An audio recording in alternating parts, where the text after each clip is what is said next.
Hello students, welcome to today's lecture.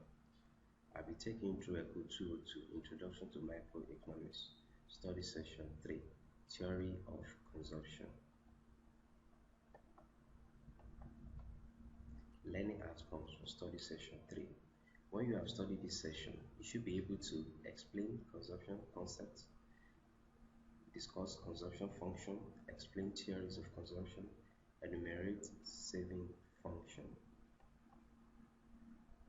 Consumption concept. Consumption can be defined as the total quantity of goods and services that people in the economy wish to purchase for the purpose of immediate use. For example, when we take a glass of water to quench our thirst, we are said to consume water. When we are watching a TV set in our house, we are consuming the TV set. A person is sick, he calls in a doctor, and he has consumed the doctor's services. Thus, taking a glass of water means it is actual consumption of water, but in case of chair and doctor services, consumption refers to utilization of chair of doctor services. In the studies of consumption, economists generally draw up a common theoretical framework by assuming that consumers base their expenditures on a rational and informed assessment of their current and future economic circumstances. Consumption function. Consumption function is the aggregate consumption and can be determined by subtracting aggregate savings from national income. The aggregate consumption in any economy depends on a number of factors. The graph you are seeing is graphical representation of consumption function, and consumption function depend on a number of factors. We have government fiscal policy, that is a reduction in tax rate will increase disposable income and consequently the consumption of the people. Another factor is expected future change in income. If the income level is expected to be higher in future relative to the present income level, then people will tend to consume more out of their present income. Another factor is credit facilities.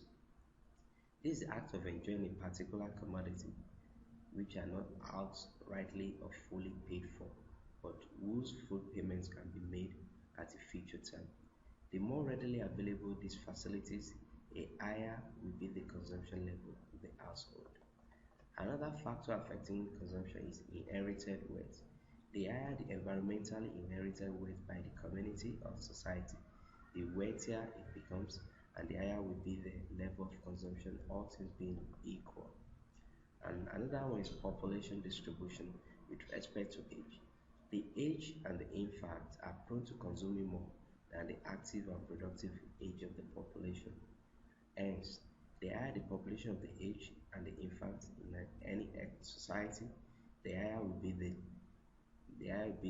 propensity to consume from their income. Theories of consumption.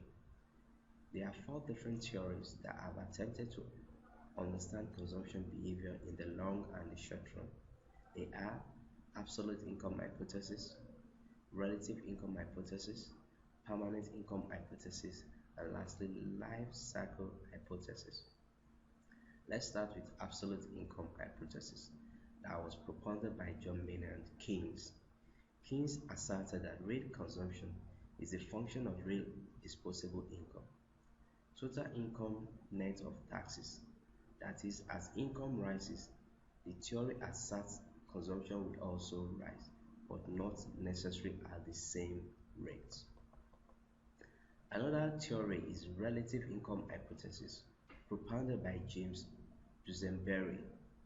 Bases of absolute income are not an exhaustive analysis. Therefore, they brought about relative income hypothesis because they are able to explain the differences in the level of relative income. High income is related to what one is accustomed to. For example, individuals always need to keep up with the others. When their income reduces or increases, They still maintain their consumption even if it would amount to consuming past saving or the saving. Another theory is permanent income hypothesis propounded by Milton Friedman. Permanent income hypothesis assume that income that the consumer is certain of getting, that is, income that depends on a particular period, e.g., weekly, monthly, or yearly. Permanent consumption is that consumption that depends on permanent income. They believe that consumer will tend to consume more depend on assurance that they are getting an income that will come whether weekly or monthly or yearly. And let's talk about the last theory, which is life cycle hypothesis. This theory was propounded by Ando and Modigliani. The theory explains changes in consumption in terms of age. That is, at the age of 0 to 16, consumption is autonomous. At the age of 16 to 63, consumption increases due to biological factors and the fact that one is employed, i.e., one earns an income. Beyond the age of 63, consumption declines because people are out of job and biologically forced to consume less. Saving function. This is the income not spent on goods and services for current consumption. It is the act of abstaining from consumption. Savings can be done by keeping your money income in the bank, that is financial investment, or by using the unspent money income to acquire stocks, that is real investment. This is the graphical representation of savings function. And there are determinants of these are the determinants of savings. Number one is income level. The higher the level of income, the higher will be the amount of savings, all things being equal. Another factors affecting savings is interest rate.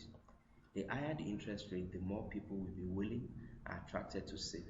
This factor is very strong determinant to the interest paid on money saved is the opportunity cost of money spent. Another factor affecting saving is government fiscal policy. The fiscal policy of the government affect disposable income of the people. For example, if there is increase in taxation, it will lead to decrease in people's disposable income and consequently leads to a reduction in the level of savings. People will be constrained from saving because of the smaller income at their disposal. Another factor affecting saving is habit and environmental factors.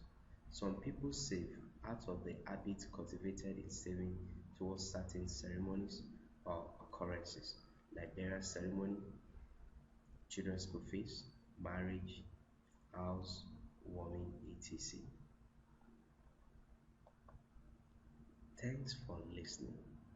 Hope to see you in another class. Bye for now.